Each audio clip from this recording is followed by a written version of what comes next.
अस्सलामुअलैकुम। आज हम एक नया चैप्टर स्टार्ट कर रहे हैं, अमाइनो एसिड मेटाबॉलिज्म। इसमें हम देखेंगे कि अमाइनो एसिड किस तरह मेटाबोलाइज होंगे एनर्जी प्रोडक्शन के लिए, एटीपी जनरेशन के लिए। इधर हमने सबसे पहले स्टार्ट करते हैं, एक मसल ले लिया है। इसमें हमने दो अमाइनो एसिड लिए हैं, alanine and alpha keto glutarate. दोनों के स्ट्रक्चर्स लिखे हुए हैं। इन दोनों के रिएक्शन को जो एंजाइम कैटालाइज करवाएगा उसका नाम है एलेनिन अमाइनो ट्रांस अमाइनेज। इस एंजाइम के पास एक स्पेशल कोएंजाइम मौजूद है, पायराडॉक्सिल फॉस्फेट। पायराडॉक्सिल फॉस्फेट इस एंजाइम के साथ जो स्पेशल एक लिंकेज के साथ अटैच है, इसको हम कहते हैं शिफ्ट बेस्ड लिंकेज, और ये एक इमीन है। इमीन के अंदर स्ट्रक्चर में carbon double bond nitrogen present होता है। ये किस तरह ये एंजाइम ALT किस तरह ये रिएक्शन करवाएगा, एलेनिन के पास जो स्पेशल चीज़ है वो है अमाइनो ग्रुप। इसी तरह अल्फा कीटो ग्लूटरेट के पास है ऑक्सीजन। एलेनिन अपना अमाइनो ग्रुप पायराडॉक्सिल फॉस्फेट को देगा और पायराडॉक्सिल फॉस्फेट एलेनिन का amino group alpha keto glutarate को दे देगा। इसी तरह अल्फा कीटो ग्लूटरेट अपना ऑक्सीजन पायराडॉक्सिल फॉस्फेट को देगा और पायराडॉक्सिल फॉस्फेट ये अल्फा कीटो ग्लूटरेट वाला ऑक्सीजन एलेनिन को दे देगा। इस पूरे प्रोसेस को कहते हैं ट्रांसअमाइनेशन। ट्रांसअमाइनेशन के प्रोसेस में हो ये रहा है कि एलेनिन का अमाइनो ग्रुप और अल्फा कीटो ग्लूटरेट का ऑक्सीजन आपस में एक्सचेंज हो रहा है। नीचे हम देख लेते हैं, एलेनिन कन्वर्ट हो जाएगा ऑक्सीजन, अल्फा कीटो ग्लूटरेट वाला ऑक्सीजन एलेनिन के पास आ गया। अब एलेनिन कन्वर्ट हो जाएगा पायरुवेट में और अल्फा कीटो ग्लूटरेट का ऑक्सीजन हट गया और एलेनिन वाला अमाइनो ग्रुप आ गया, ये कन्वर्ट हो जाएगा ग्लूटामेट में। अब हम देखते हैं कि ये जो ग्लूटामेट और पायरुवेट फॉर्म हुए हैं ट्रांसअमाइनेशन के जरिए, इनका अब हम क्या करेंगे। पायरुवेट दो तरीकों से मेटाबोलाइज किया जा सकता है, या तो ये लैक्टिक एसिड में कन्वर्ट हो जाएगा या तो फिर क्रेब्स साइकिल में जाके फिर ETC में जाके ATP बना लेगा। अब हम देखते हैं कि लैक्टिक एसिड का क्या होगा। लैक्टिक एसिड को लिवर अपटेक कर लेगा।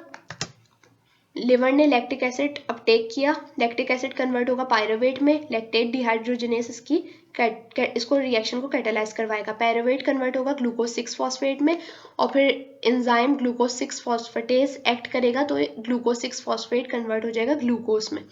अच्छा, हमने लैक्टिक एसिड के जरिए ग्लूकोज बनाई, एक नॉन कार्बोहाइड्रेट सोर्स के जरिए ग्लूकोज की फॉर्मेशन को कहेंगे ग्लूकोनियोजेनेसिस। तो हमने ये प्रोसेस कहलाएगा ग्लूकोनियोजेनेसिस। लैक्टिक एसिड की मदद से ग्लूकोज की फॉर्मेशन देखी। अब हम देखते हैं कि जो ग्लूटामेट हमारे पास बना था पायरुवेट के साथ, उसका क्या, जो हमारे पास मसल में ग्लूटामेट था उसको हम ले आए हैं लिवर में। ग्लूटामेट के लिए एक स्पेशल पाथवे है लिवर में और इसको कैटालाइज करवाएगा ग्लूटामेट डिहाइड्रोजनेस, एक एंजाइम है। ये एक 2 स्टेप रिएक्शन है। इसमें अमाइनो ग्रुप जो है वो अमोनिया जो है वो रिलीज होगी और सेकेंड स्टेप में हाइड्रेशन होगी, H2O ऐड हो जाएगा। तो ये 2 स्टेप्स के बाद ग्लूटामेट कन्वर्ट हो जाएगा अल्फा कीटो ग्लूटरेट में। ग्लूटामेट की कन्वर्जन अल्फा कीटो ग्लूटरेट में अमोनिया के लिबरेशन के साथ इस पूरे प्रोसेस को कहते हैं ऑक्सीडेटिव डीअमाइनेशन। अच्छा, जिस तरह हमने ट्रांसअमाइनेशन देखी alanine and alpha keto glutarate की, इसी तरह बहुत से अमाइनो एसिड ट्रांसअमाइनेशन का प्रोसेस अंडरगो करते हैं। अब देखते हैं हम aspartate and alpha keto glutarate की ट्रांसअमाइनेशन। इसमें भी यही होगा, दोनों के अमाइनो ग्रुप और ऑक्सीजन एक्सचेंज होंगे। इस रिएक्शन को जो कैटालाइज करवाएगा वो एक एंजाइम है, इसका नाम है एस्पार्टेट अमाइनो ट्रांसअमाइनेस। इसके पास एस्पार्टेट है, अल्फा कीटो ग्लूटरेट है, पायराडॉक्सिल फॉस्फेट है। इसमें भी यही होगा, अमाइनो ग्रुप एस्पार्टेट का पायराडॉक्सिल फॉस्फेट के पास जाएगा, पायराडॉक्सिल फॉस्फेट से अल्फा कीटो ग्लूटरेट के पास चला जाएगा। अल्फा कीटो ग्लूटरेट का ऑक्सीजन जो है पायराडॉक्सिल फॉस्फेट के पास जाएगा और फिर पायराडॉक्सिल फॉस्फेट से एस्पार्टेट के पास चला जाएगा। As a result aspartate convert हो जाएगा ऑक्सैलो एसीटेट में and alpha keto glutarate convert हो जाएगा ग्लूटामेट में। अब हम ये देखते हैं कि जो ऑक्सैलो एसीटेट ट्रांसअमाइनेशन के जरिए फॉर्म हुआ है, कहाँ जा सकता है। ये ऑक्सैलो एसीटेट जा सकता है क्रेब्स साइकिल में। ऑक्सैलो एसीटेट एसिटाइल कोए के साथ मिलेगा, एसिट्रेट बनाएगा, आइसोसिट्रेट, उसके बाद alpha keto glutarate, succinyl CoA, succinate, fumarate, malate and then oxalo acetate. Krebs cycle में हमारे पास ATP बन जाएगा एज अ रिजल्ट। अच्छा, हमने एस्पार्टेट की ट्रांसअमाइनेशन करवाई तो हमारे पास ऑक्सैलोएसिटेट आ गया, एलानिन की ट्रांसअमाइनेशन करवाई तो पायरुवेट आ गया, अल्फा कीटोग्लूटरेट की ट्रांसअमाइनेशन करवाई तो ग्लूटामेट एंड वाइस वर्सा, क्योंकि ये ट्रांसअमाइनेशन के जो रिएक्शन जो हमने देखे हैं ये रिवर्सिबल है।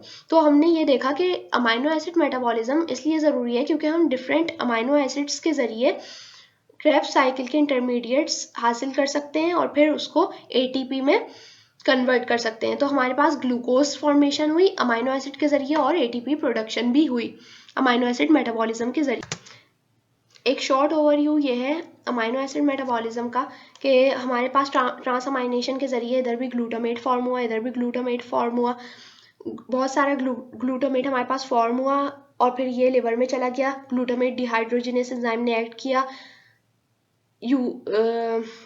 अमोनिया रिमूव हो गई है, अमोनिया यूरिया साइकिल में चली जाएगी जिसको हम एक सेपरेट वीडियो में डिस्कस करेंगे। और इधर हमारे पास अल्फा कीटोग्लूटरेट आ गया जिसकी ट्रांसअमाइनेशन हो गई, हमारे पास अमाइनो एसिड मेटाबॉलिज्म के जरिए एटीपी भी बन गए और ग्लूकोज फॉर्मेशन भी हुई। अच्छा, ये जो दो एंजाइम हमने डिस्कस किए हैं स्पार्टेट अमाइनो ट्रांसअमाइनेस एंड एलानिन अमाइनो ट्रांसअमाइनेस, अगर इनके लेवल्स ये ब्लड में आ जाएंगे, ब्लड में आएंगे, इधर से ये इधर आएगा, इनके लेवल्स अगर ब्लड में इंक्रीज हो गए तो ये एस्पार्टेट अमाइनो ट्रांसअमाइनेस इंडिकेट करेगा लिवर डिजीज को और ALT एलानिन अमाइनो ट्रांसअमाइनेस इंडिकेट करेगा कार्डियक इश्यूज को, कार्डियक डिजीजेस को, मायोकार्डियल इन्फार्क्शन को इंडिकेट कर सकता है। तो यहाँ पे हुआ हमारा लेक्चर कंप्लीट। इस वीडियो में इंशाल्लाह हम यूरिया साइकिल को डिस्कस करेंगे। Thank you so much. अल्लाह हाफिज़।